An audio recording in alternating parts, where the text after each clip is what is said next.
Welcome to Indie Game Award 2026 Winners Interview. Today, I'm joined by Yona from TearyHand Studio. So, hi, Yona. Hi.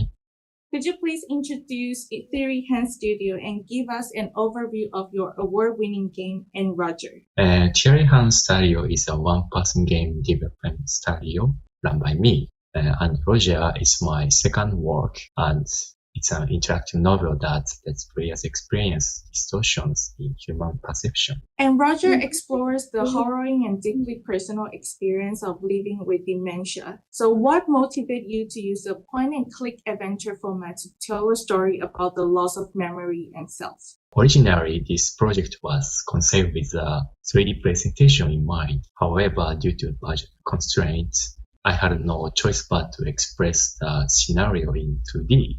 And that limitation became the starting point for the creativity behind the game system. One key reference was Florence, as I explored how gameplay itself could express meaning and how play could speak without words. I naturally arrived at the point-and-click style. So the game is described as having simplicity in design but complexity in storytelling. How did you manage to balance the hand-drawn two-tone art style with such a heavy and abstract emotional journey? I believe that both in the scenario and the visuals, negative space plays a major role in creating a sense of reality. What is left unspoken or undrawn within a simple design allows images to form in player's mind, adding depth to the work.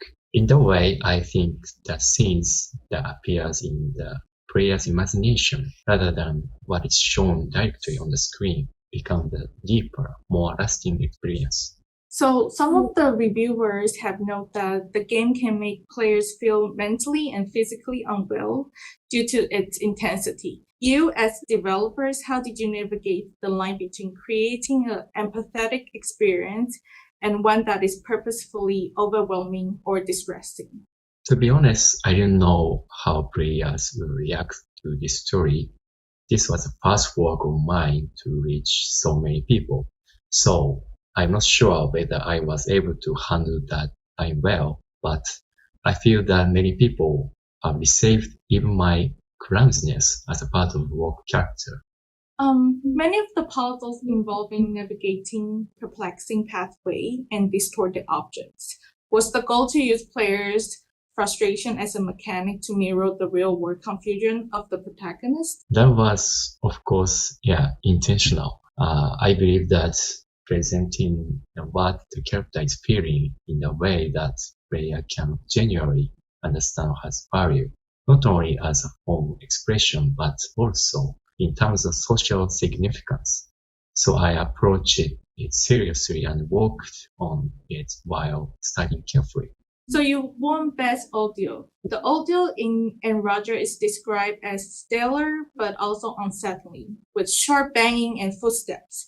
Could you walk us through your sound design process? How did you use audio to trigger such a physical, gut-churning reaction from the players? As I mentioned earlier about negative space creating a sense of reality, this work repeatedly uses sound rather than visuals to evoke images. When talking about the composer, we broke down the meaning of each scene and were conscious of having the sound express the meaning, all the way down to the choice of instruments. If the intention is coming across, I'd be very happy. Also, the audio in Roger feels incredibly subjective, as if we are hearing exactly what is happening inside Roger's mind, rather than just the world around him. How did you balance objective sounds like a door closing with psychological sounds to keep the player grounded in Roger's reality? It's hard to say whether we are really thinking about the balance of expression at a deep level. If players feel that it works, then I think it's an area we are naturally good at, even though we haven't yet been able to fully put it to words. So winning the Grand Prix is the highest honor at Indie Game Award, and Roger proves that the games don't always have to be fun to be cherished. What does this award mean to you in terms of the industry's acceptance of games as a tool for serious, empathetic storytelling? every day, many different works are released under the label of games, and the diversity has grown so wide that it feels as though they can no longer all be discussed within a single, uniform category of games. The fact that Androsia was selected for a Grand Prix makes me feel that people are willing to receive elements like artistry, and meaning as part of what the game can be. It's surprising and it makes me very happy. So after creating such an emotional and successful project, what is next for you for TearyHand Studio? Do you plan to continue exploring the complexity of the human condition, or are you looking toward a different creative direction? What I want to create are works that come from my own emotions and express something that has value and can speak to people. What I want to make in the future may not necessarily be close to Androsia, but I believe they will still be recognizable as coming from the same creator. Looking back to the moment of winning the Grand Prix, what were the raw emotions running through you?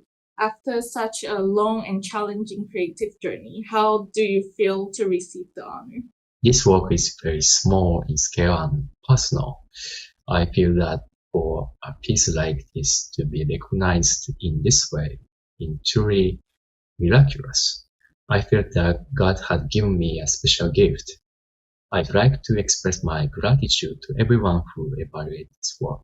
Okay, thank you so much for a thoughtful and inspiring conversation.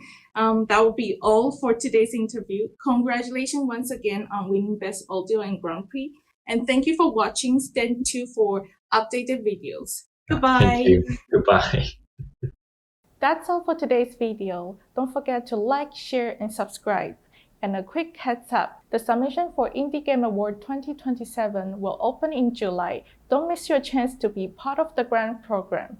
I will see you in the next video. Bye!